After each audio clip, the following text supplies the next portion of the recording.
up the damn phone. That's the title. Pick up the damn phone. I want to talk to you about this whole concept of pick up the damn phone. Nobody's going to rescue you. And I was thinking about this, and I love Steve Jobs' story. I don't like how it ended. But I do appreciate Steve Jobs. I do appreciate what he has done for society. I appreciate a lot of things about him. But I have a particular story I want to talk to you about Steve Jobs. Steve Jobs, because the title of this message, if you're just logging on, is Pick Up the Damn Phone. Nobody's going to rescue you. And here's kind of what's going on here. I want to tell you the difference tonight between a doer and a dreamer. A doer and a dreamer. And a lot of this was predicated on a speech that Steve Jobs gave to the Silicon Valley Historical Association in like 2009, something like that. And he talked about this whole thing of doers and dreamers. And the story that he started off with, well, before I want to tell you this, I literally picked up the phone one day and called Steve Jobs. And I did it. I picked up the damn phone and I called Steve Jobs. I was literally building an app. And this was 2010, 2012, somewhere around there. And it was called the GPS driver text lock. And it was brilliant, man. I had it all figured out. I spent the money. I got the app. And every time you took off on your phone in your car and you went over 5 miles an hour, your phone would shut down and it would only allow you to call 911. But the tracking system was on, and it was a self-elected thing. And the idea was to sell it to the insurance companies or let the insurance companies pay to get on it because their insurance claims would go down if they were using this GPS driver text lock. Well, I built the app. I ran it through Sprint, and I hired a guy by the name of Terry Lewis, a really smart guy, and he helped me put it together, and we tested it. I'll never forget the day I ran the first test through Sprint, paid the money, and got a 50-cent dinger for actually making the GPS driver text lock work. But here's the problem. Back in those days, you had Microsoft phones, you had Panasonic phones, you had Nokia phones, you had, I just can't remember all. There's like 6, 7, 12 different phone makers, and they were all running in the wild, wild west of Droid. So you can make all these apps work in Droid until the phones change, and then you have to redo your app, and it wasn't sustainable. So I needed Apple, so I wanted to get Apple. So I get everything running through this thing, get it up and running, and Apple shuts me down. I was upset. Apple had the library. They have their ecosystem. They said, no way, Todd, we're not going to give you the library on this. It's our ecosystem. We don't have to give it to you. So it kind of shut that whole thing off. But before I stopped that venture, I picked up the phone, and I was so frustrated with the way it worked. And I said, deep, deep, deep, deep, is Steve Jobs there? And to my surprise, his assistant answered. Well, she said, hello, who's speaking? I said, Todd Saylor. And she said, who would you like to speak to? Mr. Jobs? I said, yes, I'd like to speak to Mr. Jobs about his library. I'm building this app and it's stuck. It won't let me in. She goes, please let me know exactly what your phone number is. I gave her all that. She goes, hold one moment. You can imagine Steve Jobs on the phone, waiting for him. She picks up the phone. She says, Mr. Saylor, Mr. Jobs is still tied up on the phone, but can he call you back? I said, absolutely. Mr. Jobs, call me back. I'm here, right here. Call me, and we'll work this thing out. I'll promise you, I'll make you lots of money. You can take just give me a little bit of something. And there we are, hung up the phone. Man, I started off being a little frustrated, but then I was like happy. He almost took my call. The point of the matter is, I picked up the damn phone, which brings me up to the story about actual Steve Jobs at Silicon Valley Historical Association. When he was 12 years old, think about this, 12 years old, he was trying to build a frequency counter. Now, I sound like I know what I'm talking about, but I don't know what a frequency counter is, and I didn't have time to look it up. But it's something with frequencies on a board and counts frequencies. And at 12 years old, he wanted to build a frequency counter. So he couldn't get it figured out, and so what did he do? He looked up Bill Hewitt in the phone book back in the 70s, dialed him up and said, hello, Mr. Packard, Mr. Hewitt Packard. My name's Steve Jobs. and I can't put this frequency counter board together. Do you think you could give me a few parts? And to his surprise, Bill Hewitt himself, the founder of Hewitt Packard, said, sure, Steve, come on over here and I'll give you all the parts you need. Matter of fact, when you're done with your frequency counter, let me check it out, and I'll give you a job in the summer building frequency counters at Hewitt Packard. Right? Right? I picked up the damn phone to Steve Jobs. But before that, Steve Jobs was picking up the damn phone. Right? We picked up the phone. Doers or dreamers? What's the difference between a doer or a dreamer? Nobody's going to rescue you. You are either a doer or a dreamer. Now, we all start with dreams. We all start with visions. But to become successful, I just thought it was just spectacular to think about a story of a 12-year-old Steve Jobs literally picking up the phone and saying, my name's Steve Jobs. I need to help building a frequency counter. So my point of the matter is, if you don't ask, you don't get. If you don't ask, you don't get. And I want to make it clear to everybody out here that the difference between a dreamer and a doer is this whole concept of asking. Asking. A doer asks. A doer is not afraid to get that no. And I don't like to be rejected. I get it. But I also can remember a time when I was in high school. I was a freshman, and I knew if I didn't get through algebra, right, I wasn't going to move any farther forward in my academic career, or really probably even get through high school. I could not figure out algebra. Matter of fact, it was pre-algebra as a freshman. I couldn't figure out algebra in 8th grade, took math, and I went to high school, and I took general math, and I took pre-algebra. And by the time I was a sophomore, I think it was a sophomore year, I had to pass algebra. I wasn't going to get through high school. And I just remember it becoming at a moment in time where I just knew that something had to give. And I picked up the phone, and I called my algebra teacher in the high school, Chuck. Chuck, oh, help me out. Chuck, I'm having brain. Chuck Digert. And he said, sure, Todd, let's get this figured out. And I said, okay, maybe. He goes, how about tonight? And we went into his classroom, and we stayed on that chalkboard, not a whiteboard. We stayed on that chalkboard till 6 o'clock or so. I mean, it was ruthless. But at one point, he wouldn't give up. I wouldn't stop. And we finally cracked that code, the simple side of algebra. And once we cracked that code, we were able to move through it. If you don't ask, you don't get. If you're not willing to really be a doer, you're going to be stuck as a dreamer. If we don't ask, we don't get. And I think that as entrepreneurs or solopreneurs, we get caught up in trying to do things ourselves. We get caught up of worrying about rejection. We get caught up about worrying about who's going to say, well, that's a stupid question, right? But, I mean, we're used to seeing successful people like Elon Musk, who asked for help from a banker in Nova Scotia one time to obviously get some money and move some things around and become an intern and do all these things, and it rocketed him to life. We know that story. We know that, Bill Gates asked for favors before he could get to where he got. We just talked about Steve Jobs, how he asked for how to do something to get where he could get. We know about these radical stories. We know about these famous, big people who have done things. And we look at ourselves and we're like, well, that's those people. You know? Those people, they're just special or lucky or whatever.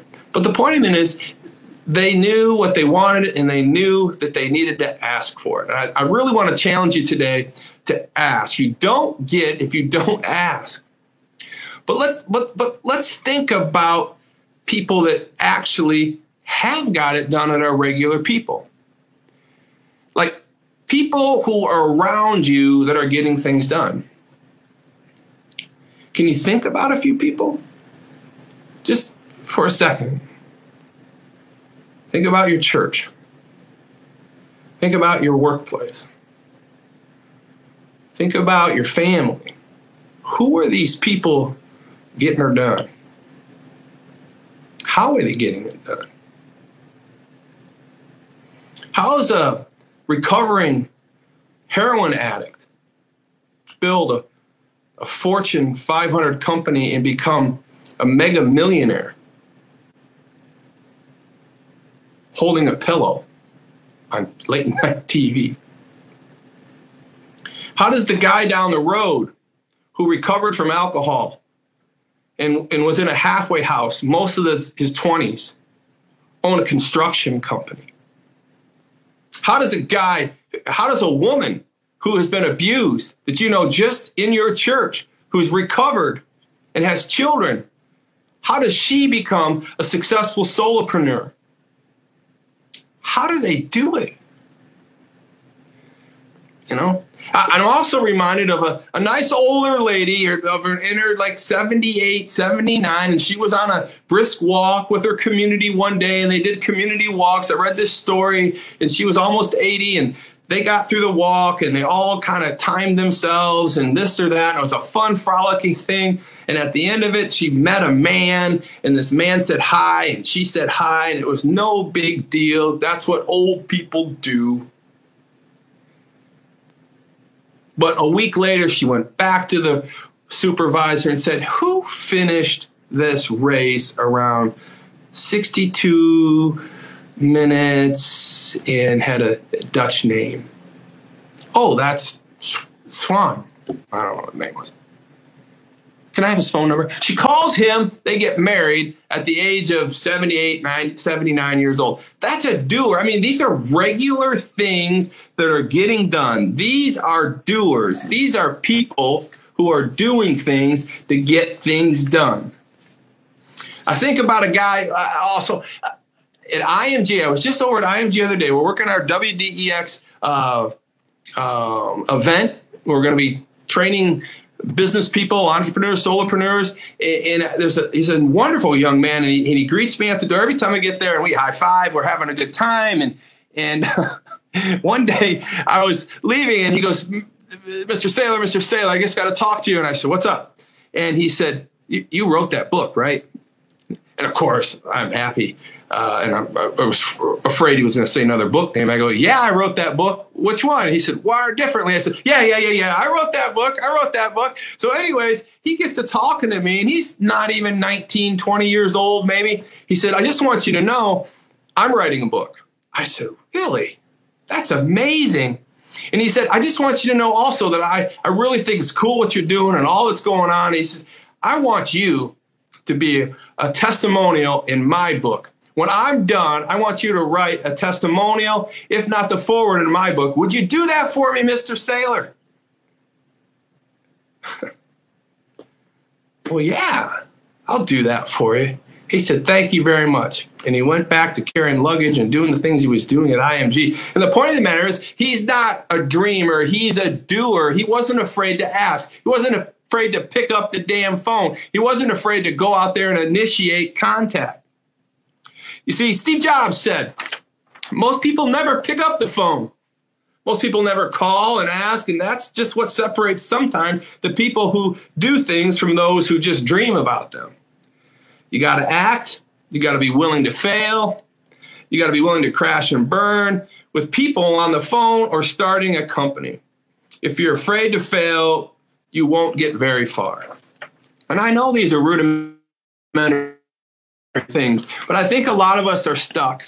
I think a lot of us are working through things. I think that a lot of us are just trying to figure out how life is going to work, and we tend to think about what's not working for us.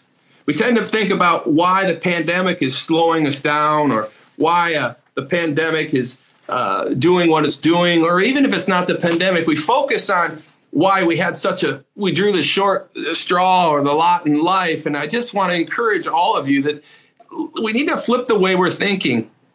We need to ask in infancy. We need to ask until basically we get things figured out, because we can't do things alone.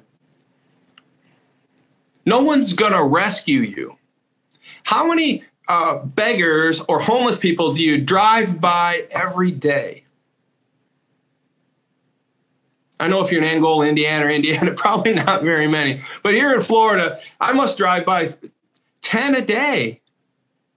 And they're all out there asking. We call it begging, but I would prefer to call it asking, because I got to tell you, most of them need it. Most of them are in a place where they've got to do it, and they are out there asking. We have to ask. We have to push until we get where we're going. If we know what we want, we have to ask these things. And I wanted to kind of close with this.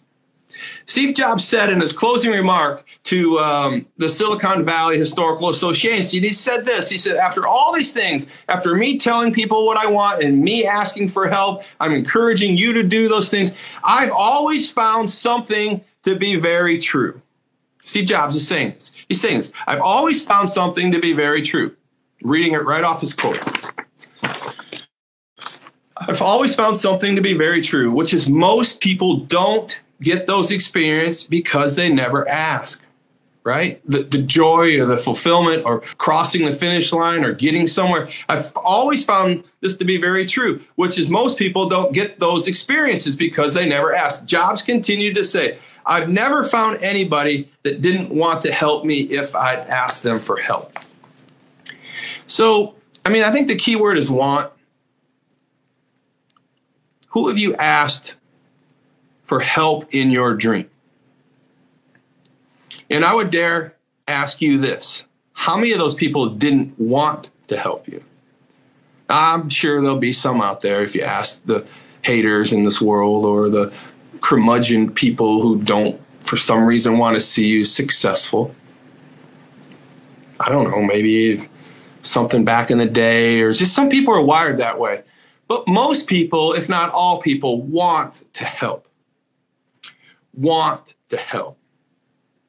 And I think that you need to understand that before you can get, and as I close here with this, before you can get to this ask, before you can get to this, pick up the damn phone, right? If you remember one thing from this message, pick up the damn phone. I want you to remember that this quote right here from Napoleon Hill. Desire is the starting point to all achievement. Your success, your achievement, all of that starts with your desire. Pick up the damn phone. Desire is a starting point to all achievement. Napoleon Hill, great guy, great mind. So I want to close with this. One last quote. Here we go. Ask and you'll get. Seek and you'll find. Knock on the door, it opens, right? That's from a good man called Luke. And he was very clear about these things. Pick up the damn phone. Talk to God. Talk to your mom. Talk to your dad. Talk to your coach. Talk to your preacher. Talk to your counselor. Pick up the damn phone. Call me. Call a CEO. Call a master in their craft. You know what? Nick Wallenda was not my friend until I asked him to be my friend. You know? I just asked him. I was a 40-some-year-old man. And I said, hey, would you be my friend? And he said, well, why wouldn't I be? But you know what? That's the very hard, what's one of the hardest things to do, to face rejection. He became my friend. Now we're doing a lot of fun things together, helping each other out. I just want to encourage you to understand that if you ask, you'll get. Seek and you'll find. Knock and the door opens. So pick up the damn phone. This is Wired Differently Todd. I'm trying to help you out here, man, because my job is to love you. My job is to encourage you. My job is to push you and motivate you past the things that you don't understand. I love what I'm doing. And I love you all. You guys all have a great day. I wanted to only go 15 minutes. Have a great day. Pick up the damn phone.